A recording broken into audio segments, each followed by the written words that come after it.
Chapter 6, Casting the Burden, Impressing the Subconscious. When man knows his own powers and the workings of his mind, his great desire is to find an easy and quick way to impress the subconscious with good, for simply an intellectual knowledge of the truth will not bring results. In my own case, I found the easiest way is in casting the burden. A metaphysician once explained it in this manner. He said, "The only thing which gives anything weight in nature is the law of gravitation, and if a boulder could be taken high above the planet, there would be no weight in that boulder." And that is what Jesus Christ meant when he said, "My yoke is easy and my burden is light." He had overcome the world vibration and functioned in the fourth dimensional realm where there is only perfection, completion, life, and joy. He said, "Come to me, all ye that labor and are heavy laden, and I will give you rest. Take my yoke upon you, for my yoke is easy and my burden is light." We are also told in the 55th Psalm to cast thy burden upon the Lord. Many passages in the Bible state that the battle is God's, not man's, and that man is always to stand still and see the salvation of the Lord.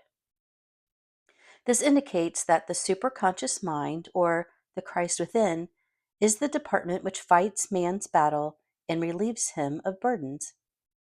We see, therefore, that man violates law if he carries a burden, and a burden is an adverse thought or condition, and this thought or condition has its root in the subconscious. It seems almost impossible to make any headway directing the subconscious from the conscious or reasoning mind, as the reasoning mind, the intellect, is limited in its conceptions and filled with doubts and fears. How scientific it then is to cast the burden upon the superconscious mind, or the Christ within, where it is made light or dissolved into its native nothingness. For example, a woman in urgent need of money made light upon the Christ within, the superconscious, with the statement, "I cast this burden of lack on the Christ within, and I go free to have plenty." The belief in lack was her burden, and as she cast it upon the superconscious with its belief of plenty, an avalanche of supply was the result. We read, "The Christ in you is the hope of glory." Another example, one of my students had been given a new piano, and there was no room in her studio for it until she moved out the old one. She was in a state of perplexity. She wanted to keep the old piano, but knew no place to send it. She became desperate as the new piano was to be sent immediately. In fact, was on its way with no place to put it.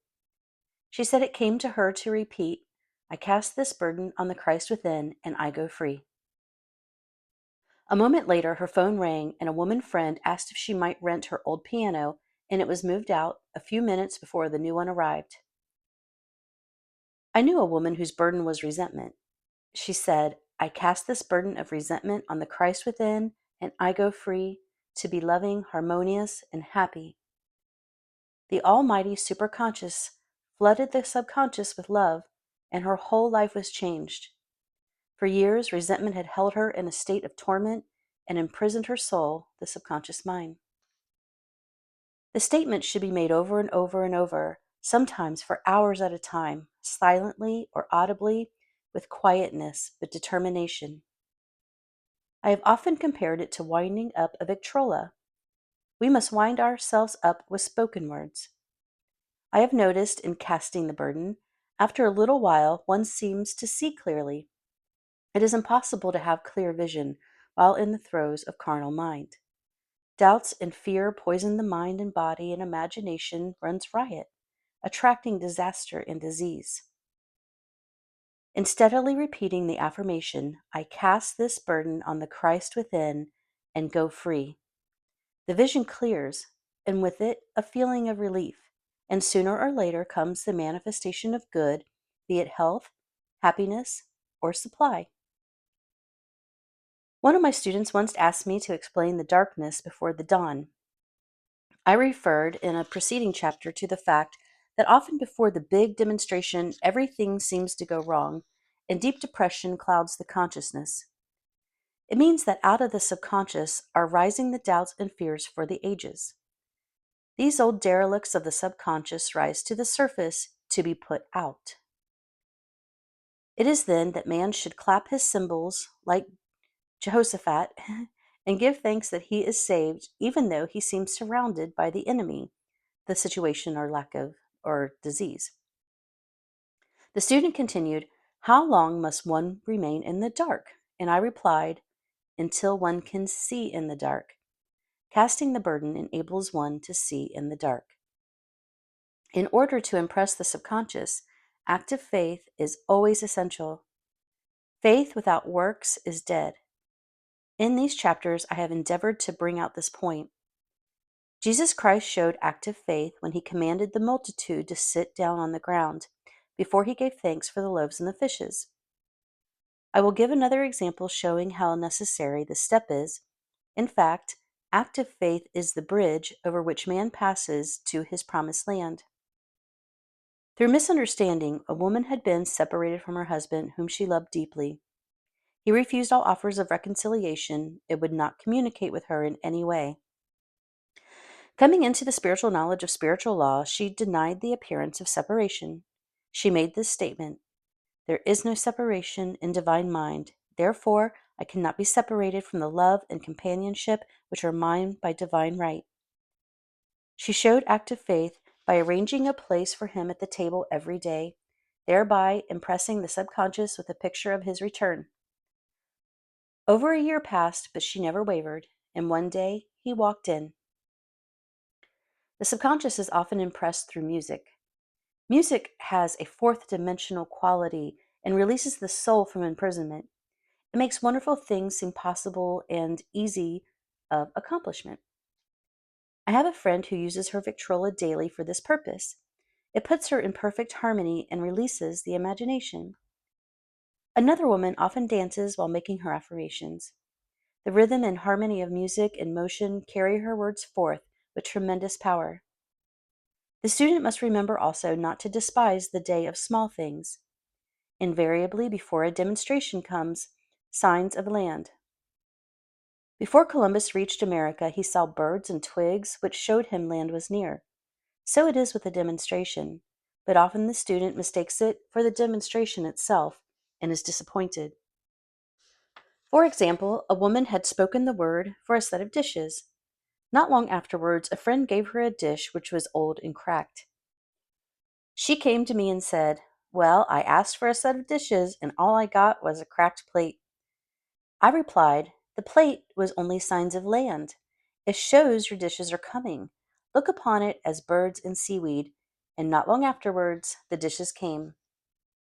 Continually making believe impresses the subconscious. If one makes believe he is rich and makes believe he is successful, in due time he will reap. Children are always making believe, and except ye be converted and become as little children, ye shall not enter the kingdom of heaven. For example, I know a woman who is very poor, but no one could make her feel poor. She earned a small amount of money from rich friends who constantly reminded her of her poverty and to be careful in saving. Regardless of their admonitions, she would spend all her earnings on a hat or make someone a gift and be in a rapturous state of her mind. Her thoughts were always centered on beautiful clothes and rings and things, but without envying others. She lived in the world of the wondrous, and only riches seemed to be real to her. Before long, she married a rich man, and the rings and things became visible. I do not know whether the man was the divine selection, but opulence had to manifest in her life, as she had only imagined opulence. There is no peace or happiness for man until he has erased all fear from the subconscious. Fear is misdirected energy and must be redirected or transmuted into faith. Jesus Christ said, "Why are ye fearful, O ye of little faith? All things are possible to him that believeth." I am asked so often by my students, "How can I get rid of fear?" I reply, by walking up to the thing you are afraid of. The lion takes its fierceness from your fear. Walk up to the lion and he will disappear. Run away and he runs after you. I have shown in previous chapters how the lion of lack disappeared when the individual spent money fearlessly, showing faith that God was his supply and therefore unfailing. Many of my students have come out of the bondage of poverty and are now bountifully supplied through losing all fear of letting money go out. The subconscious is impressed with the truth that God is the giver and the gift. Therefore, as one is one with the giver, he is one with the gift.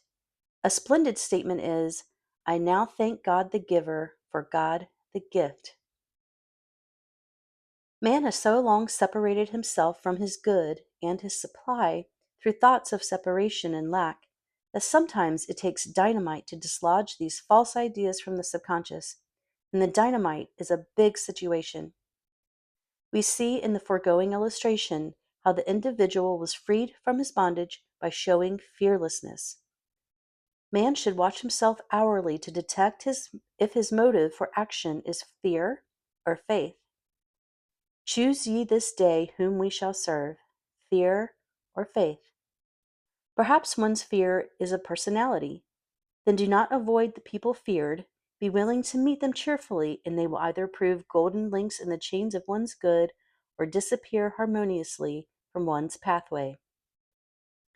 Perhaps one's fear is of disease or germs. Then one should be fearless and undisturbed in a germ-laden situation, and he would be immune. One can only contract germs while vibrating at the same rate as the germ, and fear drags men down to the level of the germ. Of course, the disease-laden germ is the product of carnal mind, as all thought must objectify. Germs do not exist in the superconscious or divine mind, therefore are the products of man's vain imagination. In the twinkling of an eye, man's release will come when he realizes there is no power in evil. The material world will fade away, and the fourth dimensional world, the world of the wondrous, will swing into manifestation. And I saw a new heaven and a new earth, and there shall be no more death, neither sorrow nor crying, neither shall there be any more pain, for the former things are passed away.